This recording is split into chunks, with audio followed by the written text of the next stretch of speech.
bad news out of the US this morning, where authorities have declared the 5 people on board the missing Titan submersible are dead. All 5 passengers died in what they're calling a catastrophic implosion of the vessel.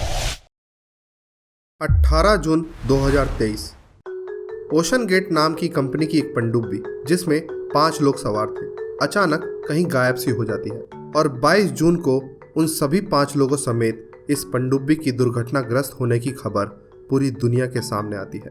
कौन थे ये 5 लोग और क्या था उनका मकसद? क्या एक बार फिर एक कार्टून में दिखाई गई भविष्यवाणियां सच हुई? और क्या टाइटैनिक को एक शापित जहाज बताने वाले अर्बन लेजेंड में कोई सच्चाई है? ऐसे ही कई राजों से पर्दा उठाने की कोशिश करेंगे हम आज के इस एपिसोड में। हाल ही में हुए इस वाकये को ठीक से समझने के लिए हमें इतिहास में थोड़ा और पीछे जाना पड़ेगा। इस कहानी की शुरुआत होती है सन 1912 की 14 अप्रैल की रात से, जब अपने समय का सबसे बड़ा और आलीशान जहाज टाइटैनिक एक दुर्घटना का शिकार होता है। जिस शिप को द अनसिंकेबल नाम से पहचान मिली, वो शिप अपनी पहली ही यात्रा में दुर्घटना का शिकार हो गया और जहाज पर मौजूद लगभग 1500 लोगों में से अधिकांश लोग जहाज के साथ साथ समुद्र में डूब गए। इस जहाज पर सवार थे एक दंपत्ति, इसिडोर और ईडा स्ट्रॉस, जो न्यूयॉर्क शहर के कुछ सबसे रईस लोगों में से एक थे। इस दंपत्ति की टाइटैनिक हादसे में मौत हो गई थी। इसिडोर और ईडा का जिक्र हमने इसलिए किया क्योंकि ओशन गेट कंपनी और टाइटन सबमरीन एक्सीडेंट के बीच स्ट्रॉस दंपत्ति का भी एक संबंध है। दरअसल ओशन गेट कंपनी की सबमरीन टाइटन को पायलट करने वाले व्यक्ति और कंपनी के सीईओ स्टॉकटन रश की वाइफ वेंडी रश इसिडोर और ईडा स्ट्रॉस की ही पड़पोती है। इस सबमरीन में मौजूद 4 अन्य लोग भी थे, पॉल हेनरी नार्जले, सुलेमान दाऊद, शहजादा दाऊद और हामिश हार्डिंग। ये वो लोग थे जो अटलांटिक ओशन के तल पर मौजूद टाइटैनिक जहाज के अवशेषों में एक्सप्लोर करने के लिए निकले थे। ओशन गेट नाम की इस कंपनी द्वारा चलाए जाने वाली ये दिलचस्प सी एक्सप्लोरेशन सर्विस आम लोगों के लिए बिल्कुल भी नहीं थी, क्योंकि टाइटैनिक के अवशेषों को समुद्र की गोद में जाकर एक्सप्लोर करने की एवज में इस सर्विस के लिए एक्सप्लोरर्स को 2 करोड़ रुपए प्रति यात्री चुकाने होते हैं। तो ये तो लाजमी है कि ओशन गेट सबमरीन्स वाली सर्विस लेने वाले कोई आम लोग ना होकर खास हाई प्रोफाइल लोग थे। सिम्पसन्स की फ्यूचर की प्रिडिक्शन से आप सभी लोग वाकिफ तो होंगे ही। इसी से रिलेटेड 2 वीडियोस भी हमने आपको दिखाए थे, आप लोगों ने खासा पसंद भी किया था। एक बार फिर ये कार्टून चर्चा का विषय बन चुका है क्योंकि सिम्पसन्स के फैन ने यह दावा किया है कि इस कार्टून में दिखाया गया एक इंसिडेंट टाइटन सबमरीन हादसे से बिल्कुल मेल खाता है। इस कार्टून के एपिसोड में दिखाया गया था कि कुछ लोग समुद्र के तल में मौजूद एक डूबे हुए जहाज को एक्सप्लोर करने के लिए अत्याधुनिक सबमरीन लेकर जाते हैं, लेकिन किसी अज्ञात कारणवश उनकी सबमरीन मैल फंक्शन होने लगती है और ऑक्सीजन लेवल अचानक से कम होने लगता है।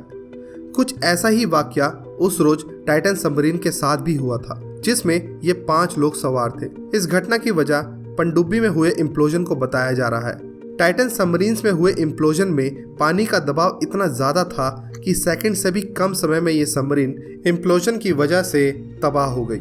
यानी सबमरीन में बैठे हुए 5 लोगों की पलक झपकते ही मौत हो गई। अभी तक आपके मन में ये विचार जरूर आया होगा कि आखिर ये हाई प्रोफाइल लोग समुद्र की गहराई में समा चुके टाइटैनिक को देखने ही क्यों गए थे?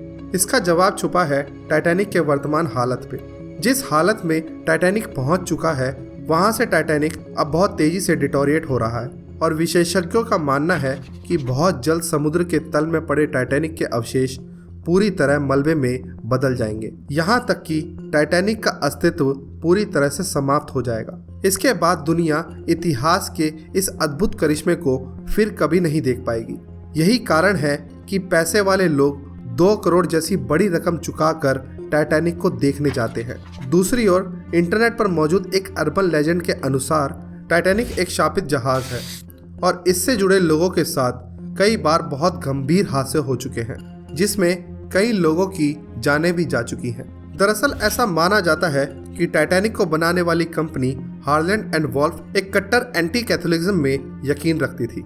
यानी इस कंपनी की पॉलिसी कैथोलिक्स लोगों के अगेंस्ट थी, जिसके कारण कैथोलिक चर्च और वहां के पादरियों का श्राप इस शिप को लगा और अपनी पहली ही यात्रा में ये शिप डूब गया। साथ ही इससे जुड़े लोगों को आज भी इस श्राप के दुष्परिणामों का दंड झेलना पड़ रहा है। टाइटन पनडुब्बी में हुई दुर्घटना भी इस कड़ी का एक भाग है। इस घटना की शुरुआती जांच में ये भी सामने आया कि टाइटन सबमरीन को बनाने और चलाने वाली कंपनी द ओशन गेट्स के सेफ्टी नियमों को ताक पर रखकर इस बिजनेस को शुरू किया गया था। यानी इस कंपनी के पास ऐसा कोई सर्टिफिकेट नहीं है जो ये बता सके कि टाइटन जैसी सबमरीन में यात्रा करना कितना सेफ है। इस सबमरीन में पहले यात्रा कर चुके लोगों ने ये बयान दिया है कि जब वो टाइटन से टाइटैनिक की यात्रा पर गए थे तब भी कई बार सिचुएशन आउट ऑफ कंट्रोल हुई थी। सबमरीन का कई बार अपने बेस स्टेशन से कम्युनिकेशन टूटा था। यानी टाइटन सबमरीन को बनाने वाली कंपनी द ओशन गेट ने शायद पैसे कमाने की जल्दबाजी और लालच में इस एडवेंचर एक्सप्लोरेशन टूर की शुरुआत की थी, जिसके कारण कई लोगों को अपनी जान से हाथ धोना पड़ा। इस हादसे ने कई राज दुनिया के सामने लाकर रख दिए हैं, जिनके जवाब तलाशना अभी भी बाकी है। ये राज कई पहेलियों के ऐसे गुच्छे जैसे हैं जिन्हें जितना खोला जाए वो और उलझी हुई सी लगती हैं। लेकिन आपकी इस घटना के बारे में क्या राय है? आप हमारे साथ ज़रूर शेयर करें और चैनल को सब्सक्राइब करना ना भूलें। बहुत जल्द आपसे फिर मुलाकात होगी एक नई मिस्ट्री, एक नए रहस्य के साथ। तब तक के लिए अलविदा।